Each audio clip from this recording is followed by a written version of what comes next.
Hello everyone, आज की video में हम बात करने वाले हैं हिंदुस्तान के मशहूर शहरों में से एक आगरा शहर के बारे में।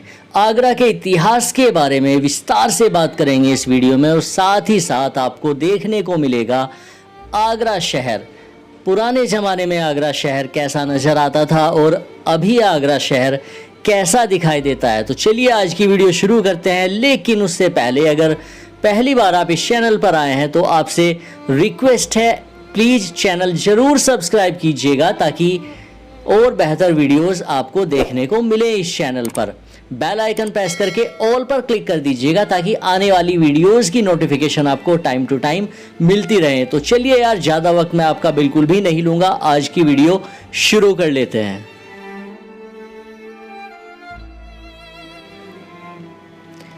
आगरा हिंदुस्तान के एक बड़े राज्य उत्तर प्रदेश के सबसे बड़े शहरों में से एक है।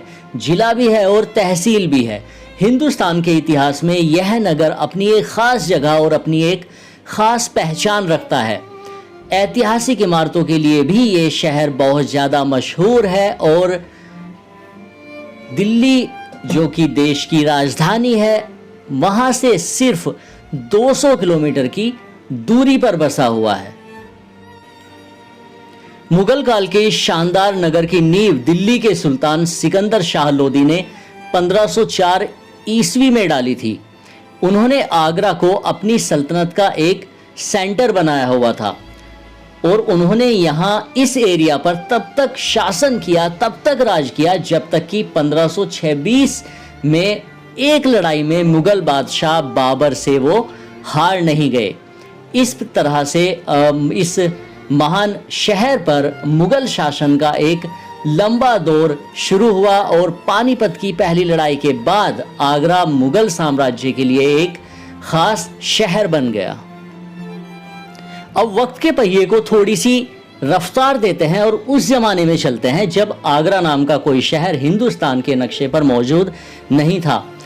जिस वक्त सिकंदर शाह लोदी का शासन हुआ करता था उस एरिए पर, वहाँ पर कुछ छोटे गांव थे जैसे इटावा, बयाना, कोल, ग्वालियर और धौलपुर। ये वो एरिया थे जहां पर कुछ विद्रोही रहा करते थे और अक्सर सिकंदर शाह लोदी की सेना से टकराते रहते थे, जिससे सिकंदर शाह लोदी को अपना शासन चलाने में, सल्तनत कायम रखने में बहुत ज़्यादा परेशानी हो रही थी। एक ऐतिहासिक किताब मखज़न अफ़गान के एक राइटर के अनुसार अगर हम विश्वास करें तो सुल्तान सिकंदर शाह ने अपने कुछ लोगों को कहा कि वो एक ऐसी जगह को ढूंढे जहां पर एक सैनिक छावनी बनाई जा सके और इन विद्रोहियों को दबाया जा सके, इनका सफाया किया जा सके। सिकंदर शाह लोदी के जो भरोसे के लोग थे वो उस जगह को ढूंढने में लग गए और उन्होंने एक गांव को चुना। जी हाँ, आज का आगरा उस वक्त एक छोटा सा गांव हुआ करता था और ऐतिहासिक तथ्यों पर अगर हम विश्वास करें तो उस वक्त आगरा शहर को अग्रवन कहा जाता था। हालांकि इसका कोई भी ऐतिहासिक सबूत नहीं है। तो उस छोटे से गांव में एक सैनिक छावनी बना दी गई और वो फैसला सिकंदर शाह लोदी का सही साबित हुआ। तो धीरे धीरे वहाँ पर आबादी बढ़ना शुरू हुई। आबादी बढ़ी तो विकास का पहिया भी घूमा और धीरे धीरे आगरा नाम का एक शहर हिंदुस्तान के नक्शे पर आना शुरू हो गया। रविवार 7 जुलाई 1505 का वो दिन जिसे आगरा शहर कभी भी नहीं भुला पाएगा। इस शहर में एक बहुत ही बड़ा और भयानक भूकंप आया जिसने इस शहर को तहस नहस कर दिया। आगरा शहर को बसे हुए ज़्यादा दिन नहीं हुए थे और जितनी भी मशहूर इमारतें आगरा में बनाई गई थी या जो लोग आकर बसने शुरू हुए थे, पूरा शहर एक तरह से तहस नहस हो गया। उस वक्त के इतिहासकारों की बात पर अगर भरोसा किया जाए तो यह भूकंप इतना भयानक था, इतना विशाल था कि इमारतें तो क्या, जो आसपास के पहाड़ थे शहर के, वो भी गिर चुके थे।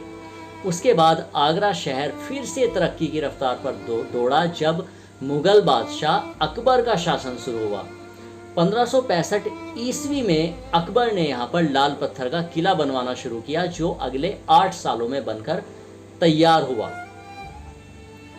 अकबर के किले को बनाने वाला एक मनसबदार कासिम खान था और उस वक्त उस जमाने में इस किले को बनाने का जो खर्च था वो 35 लाख रुपया था, जो कि एक बहुत बड़ी रकम थी उस वक्त।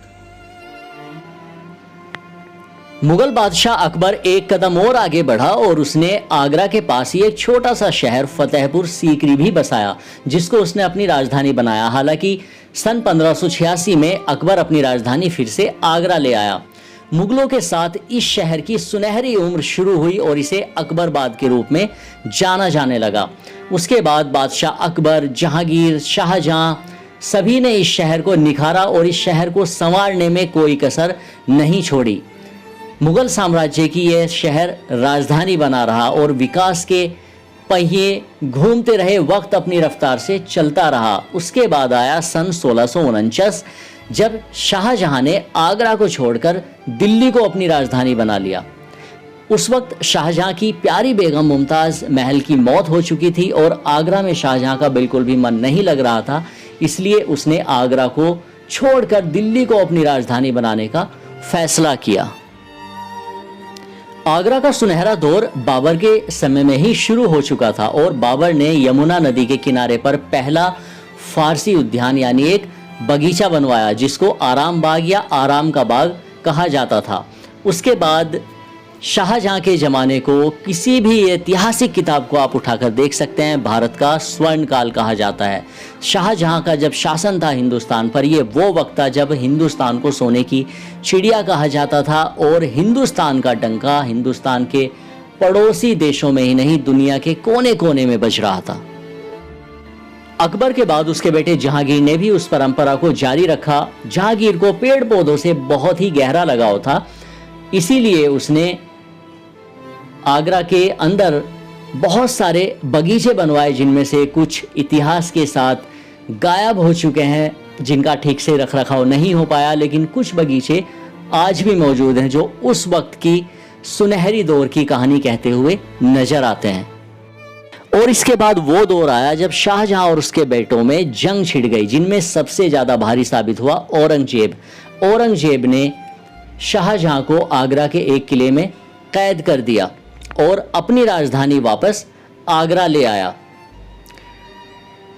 औरंगजेब के बाद मुगल साम्राज्य का पतन शुरू हो चुका था। उसके बाद ये शहर मराठों के प्रभाव में आया और सन 1803 में ब्रिटिश राज के हाथों में गिर गया। अंग्रेजों का पूरी तरह से शासन वहां पर आ गया और उस वक्त तक ये शहर आगरा के नाम से पूरे हिंदुस्तान में मशहूर हो चुका था। लोगों का ये मानना है कि आगरा सिर्फ ताजमहल के लिए ही मशहूर है, लेकिन ऐसा बिल्कुल भी नहीं है। अगर आप सही में आगरा देखना चाहते हैं तो आगरा में ऐसी बहुत सारे इमारतें, बहुत सारे किले मुगल ज़माने की आपको मिल जाएंगी, जिन्हें देखकर आप दांतों तले उंगली दबा लेंगे कि बिना किसी टेक्नोलॉजी के उस वक्त इतनी शानदार इमारतों को कैसे बनाया गया होगा। उत्तर प्रदेश के इस नगर में हर साल सबसे ज़्यादा पर्यटक आते हैं और अगर आप वाकई भारत के असली रंग को देखना चाहते हैं तो किसी भी त्योहार के मौके पर आप आगरा जा सकते हैं। आगरा शहर का इतिहास इस शहर के गौरवशाली अतीत की गवाही देता है। दुनिया भर के कोने कोने से वो लोग जो हिंदुस्तान के शानदार इतिहास और यहाँ की संस्कृति से रूबरू होना चाहते हैं, आगरा का दौरा करते हैं। तो आज की वीडियो में बस इतना ही। आई होप कि वीडियो आपको पसंद आई होगी, अच्छी लगी होगी। वीडियो को लाइक करना, शेयर करना बिल्कुल भी मत भूलिएगा।